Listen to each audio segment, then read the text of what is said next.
La ciencia del amor. La unión de la pareja, por el verdadero amor. John Baynes. 33.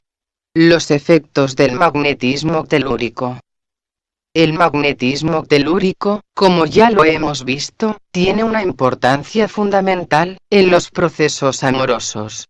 Analizaremos ahora otros efectos decisivos que puede adquirir en la vida de la pareja y del individuo mismo. Sabemos que hay muchas personas que experimentan grandes desilusiones amorosas, debido a que no son correspondidas. En esta situación, ocurre con frecuencia que recurren a la ayuda de un adivino o hechicera, para que por medio de algún sortilegio, obligue a volver al amante infiel, o nacer la pasión, en quien hasta el momento se ha mantenido indiferente. Por lo general, estas personas, a cambio de la adecuada recompensa económica, hacen de acuerdo a sus escasos y a veces trastrocados conocimientos, una especie de hechizo, empleando sin saberlo, su magnetismo inferior, es decir, su propia fuerza magnética de baja vibración. ¿Por qué de baja vibración? Por el simple motivo de que no existe en esta operación un propósito superior de carácter espiritual. Se trata simplemente de obligar a una persona para que de manera artificial experimente atracción hacia alguien. Esto puede ocurrir efectivamente, o bien fracasar. No importa sin embargo lo que suceda, porque no es este el punto que nos interesa, sino el daño que se hace a sí mismo, el individuo que solicita la ayuda de la adivina, pues estos consultorios son generalmente un foco de magnetismo enfermo y descompuesto, debido a que los consultantes en su gran mayoría, llegan allí, a vaciar el fatalismo, dolor, sufrimiento, y mala suerte, de sus vidas, que en verdad son efectos de causas creadas por ellos mismos. Sin embargo, cada nuevo consultante no solamente deja su fuerza negativa, sino que también absorbe el nefasto magnetismo que se encuentra en el lugar. En muchos casos, la adivina puede ser una persona correcta y bien intencionada, pero rápidamente se satura de fuerzas destructivas. Resulta una profunda ironía, el hecho de que un sujeto al ir por ayuda, puede recibir en verdad, un fardo muchísimo más pesado del que traía. En algunos casos entonces, el individuo puede solucionar transitoriamente el problema original, pero a cambio de otro, tanto o más grave, aunque de naturaleza absolutamente diferente. No olvidemos que, cuando se trata de un sortilegio de amor, el solicitante pone en movimiento causas negativas, al tratar de esclavizar a otro ser, por medio de la fuerza magnética. Esto significa generar karma, que tarde o temprano recaerá sobre quien lo creó. No es posible atentar impunemente en contra del libre albedrío relativo de un individuo, ya que esto es ir contra la naturaleza, es decir, configura una conducta satánica. Ocurre además, que estas hechiceras de bajo nivel, que solo practican una especie de magia negra elemental, están siempre rodeadas de entidades que pululan en el bajo mundo de la energía, o sea, de bajas vibraciones. El infierno existe realmente, y su descripción se corresponde con el mundo de la energía inferior, es decir, aquel plano energético, que es el depósito de las bajas vibraciones generadas por las pasiones animales del ser humano. Toda manifestación del eros humano es creativa, y aun cuando no se conciba un hijo físico, da origen a hijos magnéticos, formados con los fluidos eléctricos del individuo. Cuando la manifestación creadora es bestial, se crean hijos animales, que en realidad adoptan una forma demoníaca, ya que no son enteramente animales, ni humanos, sino un cruce monstruoso de ambos. Este es el verdadero origen de los demonios. Son hijos del hombre, y por eso tienen tanto poder sobre él. Estos hijos magnéticos necesitan energía para lograr subsistir, y su única posibilidad es absorberla directamente de las personas. Sin embargo, solo pueden hacerlo con aquellos sujetos que estén experimentando estados pasionales negativos. De otra manera, sus vibraciones no constituirían alimento, sino más bien veneno. Estas criaturas no resisten las vibraciones superiores de individuos positivos, de psiquis equilibrada y voluntad fuerte, pues deben madurar, a la sombra de quienes están intoxicados por la pesadumbre, la depresión, el fatalismo, el odio, la envidia, la frustración, el resentimiento, y los vicios. Se adhieren fuertemente en estas personas, para succionar sus emanaciones vitales, de las cuales nutren su vida elemental.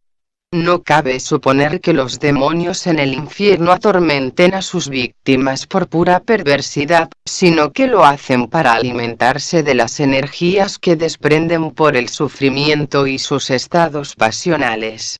Sostenemos que hay sujetos que son verdaderos focos de larvas demoníacas, que, al igual que horrendas sanguijuelas, pueden adherirse también a quienes frecuentan la compañía de los sujetos afectados. Ocurre precisamente en los consultorios de adivinos y hechiceros. Son el centro de atracción de estos demonios magnéticos, que encuentran allí los sujetos adecuados para alimentarse. Todo esto se corresponde perfectamente con la antigua tradición de la existencia de incubos y súcubos, vampiros demoníacos nacidos de la masturbación, que se allegan a sus víctimas cuando duermen, y las hacen tener toda clase de sueños eróticos, en el transcurso de los que se produce el orgasmo fisiológico, cuyas potentes energías son tomadas por el incubo, quien posteriormente buscará nuevas víctimas, para seguir subsistiendo.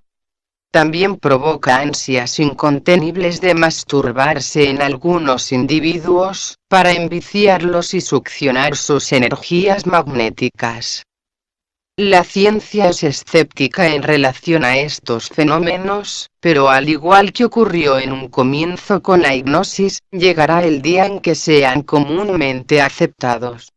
Sabemos que la hipnosis era una práctica corriente entre los iniciados egipcios, y que mediante ella, realizaban fenómenos que la moderna hipnosis médica no podría imaginar.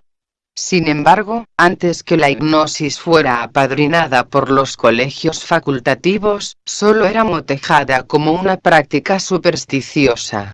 Algunos hombres de ciencia hacen también algunos comentarios muy razonables sobre la telepatía y la clarividencia, por ejemplo, para señalar la imposibilidad de su verídica existencia, argumentando que si realmente existiera, ya se sabría, porque sería imposible mantenerlas en secreto. No consideran, empero, que si un hombre fuera efectivamente telépata o vidente, su estado de conciencia habría cambiado de tal manera, como para hacer imprevisibles e impenetrables sus motivaciones, deseos, y pensamientos, y que tal vez no deseara involucrarse en asuntos de este mundo. Hecha esta digresión, queremos señalar también, que los demonios magnéticos son los responsables de muchos casos de obsesión y locura, llegándose a apoderar completamente del inconsciente del individuo, del que se valen, para expresar sus propios impulsos vitales, y de quien toman además, la energía necesaria para subsistir. En muchas oportunidades, la terapia de electroshock no actúa en realidad en el cerebro del individuo, sino que repele y expulsa a los entes obsesores, pero por desgracia el sujeto queda con sus defensas debilitadas, por lo que pasado un tiempo, vuelve a experimentar la posesión. No obstante, estas entidades no pueden vivir en grandes alturas, siendo el montañismo la mejor terapia para desprenderse de ellas. Más allá de los 3000 metros de altura, estos demonios no pueden sobrevivir, y se desintegran en un plazo máximo de 10 días. Este es el motivo por el cual los incas, que tenían grandes conocimientos esotéricos, construyeron la ciudad de Machu Picchu y su templo, en las alturas, para poder de este modo liberar su conciencia, de la influencia negativa de los parásitos magnéticos. Los seres monstruosos que ven los dipsómanos o borrachos, en los ataques de delirium tremens, no son imaginarios. Existen realmente en el mundo de la energía, y se hacen visibles bajo el efecto de una tremenda intoxicación alcohólica. Algo similar ocurre con la ingestión de sustancias alucinógenas, donde el individuo tiene acceso al mundo de la energía, pero se conecta con los estados vibratorios acordes con su propia condición psíquica, pudiendo tener horrendas visiones o hermosos sueños. Debemos aclarar que el individuo equilibrado y positivo está protegido naturalmente contra los entes inferiores, pero los intensos estados emocionales y pasionales abren estas defensas, dejando la puerta abierta para una posible posesión. Proseguiremos hablando de los efectos del intercambio magnético en la pareja humana, y nos referiremos a la atracción o repulsión que las polaridades magnéticas pueden despertar. Normalmente, el hombre y la mujer representan los dos polos opuestos del magnetismo, positivo y negativo. Trascendiendo la condición humana, podemos afirmar que el secreto de la vida universal consiste en la atracción entre dos polos de energía, fenómeno que genera la energía vital.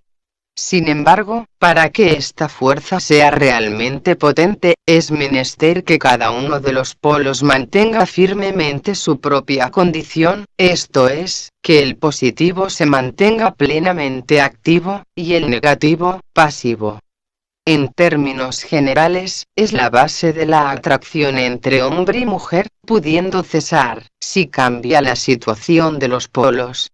En realidad, la atracción se basa en la mantención de una adecuada tensión entre los polos. Si esta fuerza se extingue, ocurre lo mismo que con la potencia atractiva. Al desaparecer la tensión, se termina la atracción. Esto nos lleva de lleno a examinar uno de los prejuicios más generalmente aceptados entre la gente, en relación a la vida matrimonial, el cual es el de la supuesta necesidad de compartir el mismo lecho, atribuyéndole la virtud de mantener una gran armonía conyugal. Se piensa de manera muy simplista, y confundiendo la cercanía física con la comunicación psicológica y amorosa, que dormir juntos significa unión. La verdad es que ocurre todo lo contrario, ya que al compartir una sola cama, la pareja intercambia magnetismo constantemente, disminuyendo la tensión entre los polos, y por consiguiente la atracción. Se produce así, en pequeño, lo que de manera casi inevitable, sucede en forma natural con el transcurso de los años, esto es, la pérdida parcial o completa, de la atracción sexual. El intercambio ininterrumpido de magnetismo impide reponer adecuadamente esta pérdida, por lo que el polo positivo se satura de energía negativa, y viceversa, lo cual no los cambia en su género fundamental, pero los hace disminuir considerablemente su potencia, esto es, su tensión, y por consiguiente, la atracción. No debemos olvidar que aunque una pareja no efectúe el coito durante un mes, por ejemplo, existe aquella sexualidad magnética de la que hemos hablado extensamente, y que en dicha unión, solo basta la estrecha proximidad. Es preciso considerar que el coito, sea orgánico o magnético, implica que al dar energía de la propia polaridad y recibir del género opuesto, el individuo no solo se debilita al perder parte de aquella energía que le es propia, sino que además recibe una carga de polaridad opuesta, que disminuye aún más la propia. Ocurre entonces que con el tiempo, cada integrante de la pareja pierde en gran medida su condición polar, por lo cual ambos se unen en un solo extremo, es decir, se ubican en una situación intermedia, donde casi no existe tensión magnética, que deriva en una pérdida de la atracción sexual.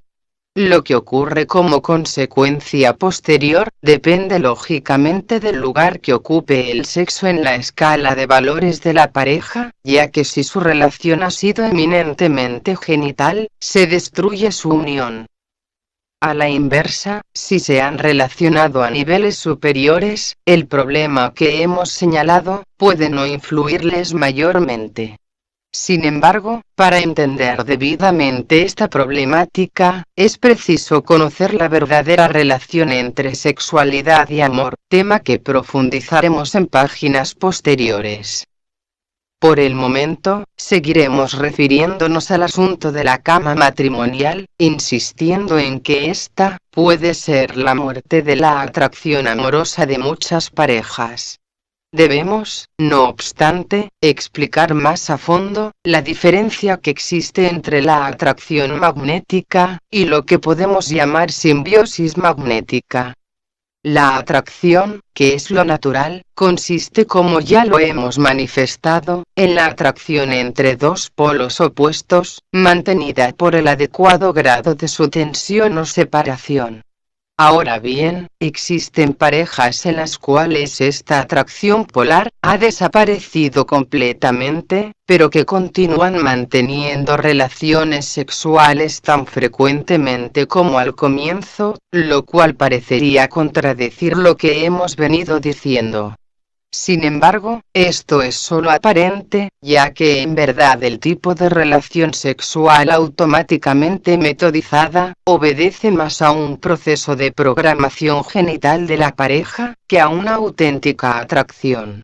En efecto, hay parejas, por ejemplo, que regularmente efectúan el coito, día por medio, o día sí y día no, pero de manera absolutamente mecánica y habitual, con el mismo estilo con que el sujeto duerme, orina, defeca, o se alimenta, diariamente. Resulta indispensable entonces, no confundir el coito que se realiza por acostumbramiento, con la genuina relación que se lleva a cabo como consecuencia natural y lógica, de una profunda atracción. Hay sujetos que se creen muy viriles, debido a la frecuencia con que copulan, pero la verdad es que no es producto de la atracción natural, sino de la acción de un reflejo condicionado. Ya sabemos, además, que la verdadera virilidad no es orgánica, sino más bien magnética.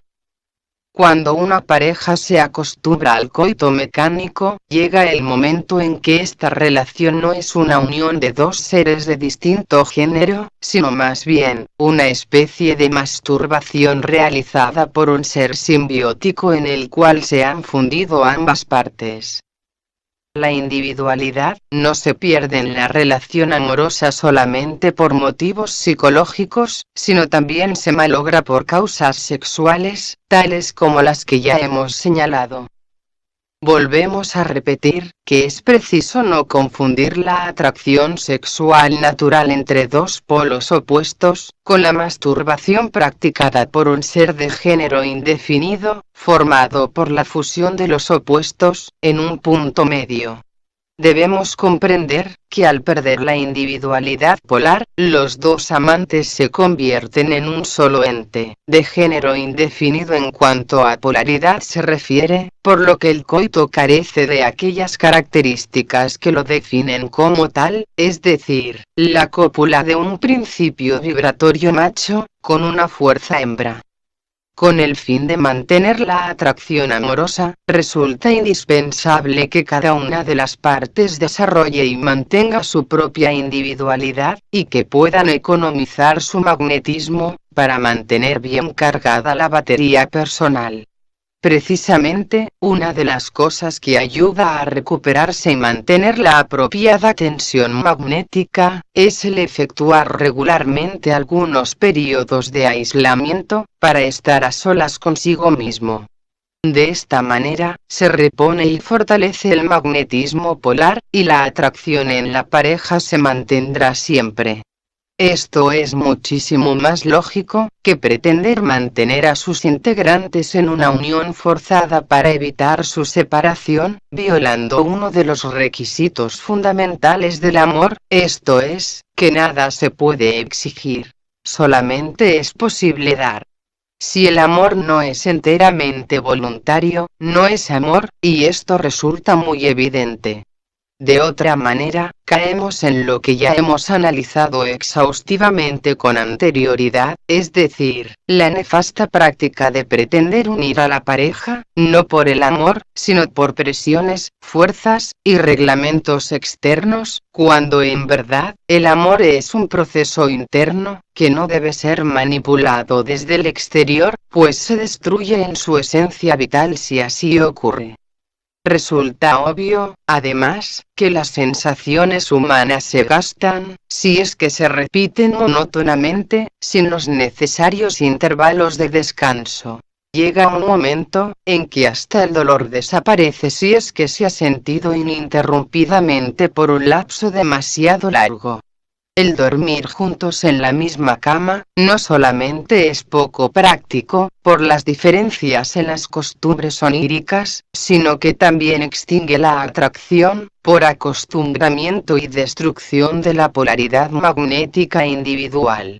Además, resulta mucho más atractivo y novedoso, el visitarse mutuamente de un lecho a otro, pero sin dormir toda la noche juntos, ya que esto no produce los efectos negativos que hemos señalado. Lo que ocurre en estos asuntos, donde hay tantos consejeros teóricos, es que el ser humano está tan perdido y desorientado en lo que se refiere al amor, que cree que al ligar a dos personas de sexos opuestos, por la obligación jurídica, social y religiosa, incluyendo el hecho común, los unirá interiormente, lo cual resulta absolutamente antojadizo, en razón de que la cercanía física y la sugestión erótica no garantizan una real comunicación. De hecho, puede existir una pareja que viva separada por miles de kilómetros durante muchos años, pero cuya unión sea muchísimo más profunda y sólida que otra que comparte el mismo lecho. El tremendo inconveniente reside en el hecho de que el ser humano ignora lo que es una genuina y profunda unión entre los sexos, y pretende por el sexo, crearla artificialmente por medio de obligaciones y compromisos materiales, en vez de preocuparse por fomentar el compromiso espiritual. Por nuestra parte, como filósofos herméticos pretendemos demostrar que aquello que realmente cuenta, es la unión interior, pues al disponer de ella, se consigue la auténtica formación de una pareja ligada por el real amor. De otra manera, se cae solo en burdas imitaciones, que desgraciadamente, constituyen el material de argumentos o guiones dramáticos, que algunos se sienten compelidos a imitar. Es así, como se crean los estereotipos amorosos, formas de conducta rígidas e irracionales, que se supone que son la expresión más elevada del amor, la sensualidad, o el atractivo masculino o femenino. Estamos convencidos que un alto porcentaje de matrimonios son absolutamente falsos en lo que se refiere a la ley natural, ya que están constituidos por la mera obligación legal y social, faltándoles el principal ingrediente, el cual es la constitución del ovoide matrimonial, que solo puede formarlo la naturaleza cuando una pareja es realmente armónica.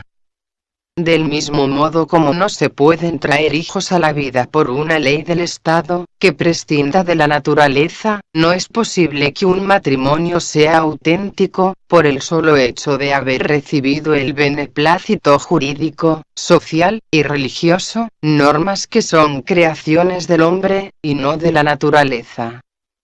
Sostenemos, que para que un matrimonio sea real, deben unirse ambos factores. Es decir, lo jurídico, y lo natural. La ley humana, y la ley de la ciencia. La ley de la ciencia es la ley de la naturaleza, y esta, a su vez, es la expresión del mandato del Supremo Hacedor. No es la sociedad la que puede formar un auténtico matrimonio. Solamente está capacitada para legalizar la unión de pareja, con la intención de proteger a la familia. Pero esto es únicamente lo externo del matrimonio, ya que lo verdaderamente importante es la unión interna y natural, que solo puede conseguirlo la propia pareja.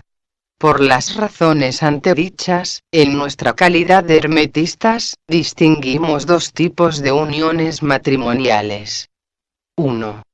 La familia legalizada. Es solo el matrimonio jurídico, sin unión interna, ni natural. Y 2. El matrimonio integral. Legalizado, pero además realizado por la unión de las leyes de la naturaleza. Está doblemente sancionado. La ley humana, y la ley natural. Para todos los que han seguido esta obra con atención, les resultará evidente que estamos precisamente enseñando a formar el matrimonio doblemente legal. Es decir, el que no solo cuenta con la aprobación humana, sino también con el visto bueno de la naturaleza. Es allí donde reside el secreto de la verdadera felicidad. En saber obtener la bendición de la naturaleza, lo que se consigue cumpliendo con sus leyes, las cuales reseñamos en parte en este libro. Cuando se constituye un matrimonio, de acuerdo con las leyes eternas de la naturaleza, se realiza cuando una pareja, en virtud de su armónica relación, su profunda empatía, y su gran capacidad de comunicación, forma un ovoide magnético común, especie de hijo invisible, cuya existencia prueba la formación del vínculo natural. Es decir, legaliza el matrimonio de acuerdo a las leyes naturales. El Creador, como ya lo hemos comentado, ha establecido las reglas del juego en el universo, que son las leyes de la naturaleza. En la práctica, existen matrimonios jurídicos, que se han desposado hace muchos años, pero que jamás han llegado a conseguir la legalidad de la naturaleza. Es decir, son clandestinos para los tribunales naturales.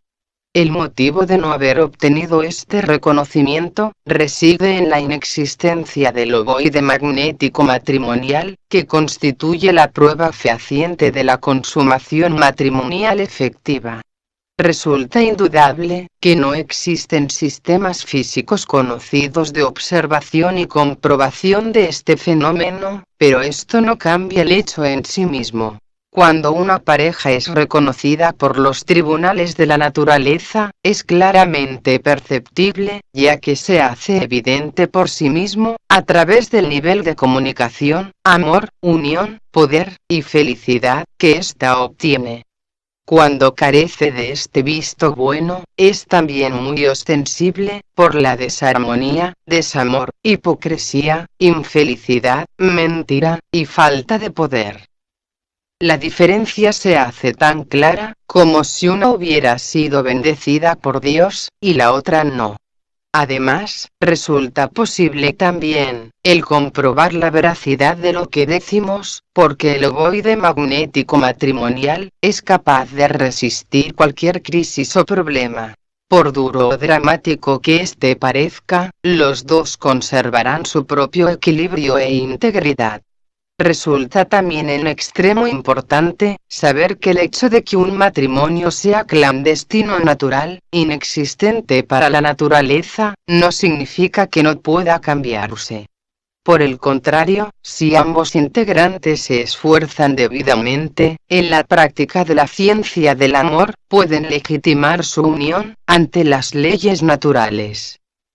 Otra de las importantes diferencias entre el matrimonio jurídico y el integral, reside en el hecho de que este último tiene poder generador en el mundo de las causas, es decir, adquiere la facultad mágica de cosechar como efectos materiales, las causas que ponen en movimiento, de manera consciente. La pareja jurídica, por el contrario, únicamente tiene fuerza generadora en el mundo de los hijos carnales, y debe limitar sus creaciones a este aspecto. Para aquellos lectores que sientan interés en el fenómeno del ovoide magnético matrimonial, debemos decirles que en una próxima obra, explicaremos en detalle, los fundamentos científicos de la filosofía hermética, y cómo, cada individuo puede llegar a su comprobación.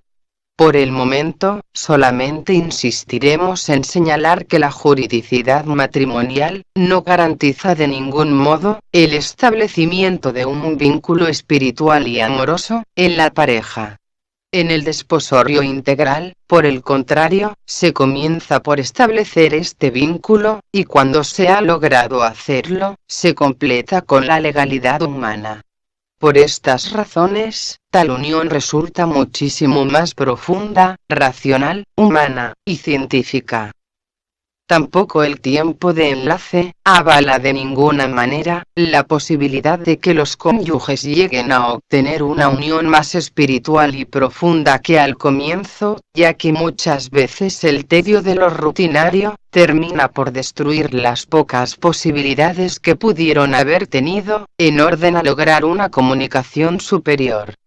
Solo la doble legalidad del matrimonio integral puede llevar a una alianza que, trascendiendo las condiciones comunes, conduzca al hombre y la mujer a un grado de amor, felicidad, plenitud, espiritualidad, evolución y satisfacción, desconocidos por la humanidad vulgar, algo que puede comprobar cualquiera que se tome el tiempo y el esfuerzo necesario.